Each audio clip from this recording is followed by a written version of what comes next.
On another matter, Madam President, tomorrow our democracy will face one of its greatest tests in the Senate.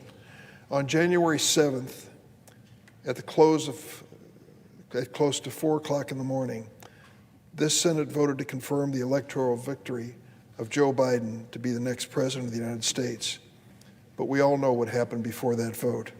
An angry, self-pitying man who would not accept defeat, we now know, schemed for weeks about how to overturn the election and to continue his presidency. When Donald Trump's efforts failed and democracy prevailed, he begged a mob to come to Washington and deliver him from reality. You've seen the videos and films, the president standing with the White House in the background, railing to this crowd about an election that was stolen, urging them to come to Capitol Hill and make a difference. He demanded that they come and stop the steal. And then he turned that mob on the Capitol of the United States. Those of us who were here that day will never forget it.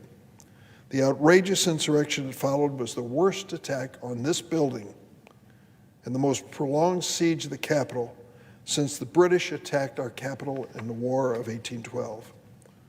5 people died, more than 140 police officers were injured. It could have been worse.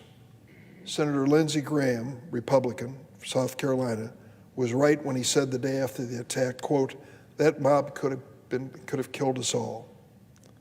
The assault on the Capitol left our nation shaken and the world in disbelief that it could happen in America. But it was not what had one group of Washington power peddlers worried the most.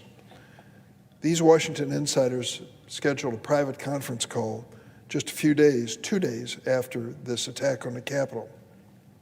They were scrambling to come up with a plan to kill a democracy reform bill.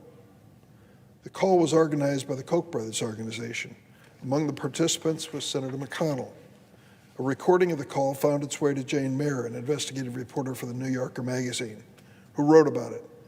According to Miss Mayer's reporting, the reason the political insiders and special interests on that call were frightened was because they couldn't find a way to beat S1. The Koch brothers group had poll tested every attack they could think of against the bill, and none of it worked.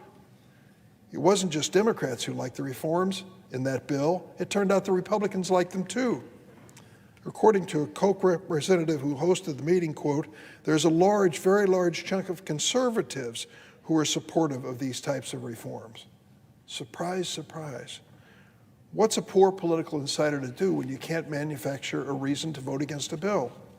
There's only one way to stop it. And what they referred to was under-the-dome strategies to stop this electoral reform bill.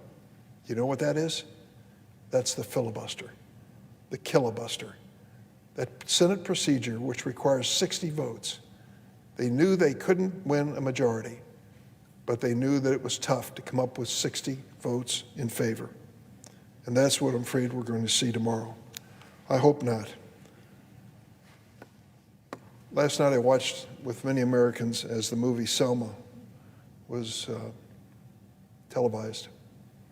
It reminded us of what happened in the 1960s when people like my personal friend and a hero to many of us, John Lewis, marched across that bridge in Selma, Alabama, trying to speak up for what? Voting rights for African Americans. He was beaten and bloodied and almost died in the process. But they mustered the strength to come back again and to resume the march.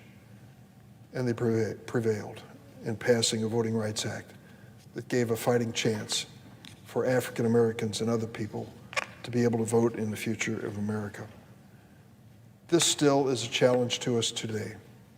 Why, I don't know. We've seen in the recent past 6 or 7 Republicans publicly break with Donald Trump in some of his more outrageous positions. And yet they have been strangely silent on that side of the aisle when it comes to what is happening in states across the nation, where we have measures taking place that will limit the right of people to vote. What's wrong with this picture? Is a democracy not at its strongest point when more people are participating? And yet, Republican legislatures write bill after bill to limit those who will be able to vote in the future. I want to say a word or two about my colleague, Senator Joe Manchin. I want to thank him for his determined efforts to find a compromise on the bill that's coming before us.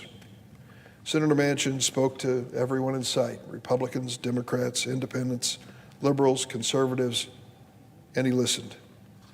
The compromise he proposed is not inclusive of everything I'd like to see in the bill, but the reality is that it would be an improvement. It would help address the dangerous all-out assault on voting rights that's taking place in all these states that I mentioned. It could help put Jim Crow back in the grave where he belongs, and it deserves the support of the Senate.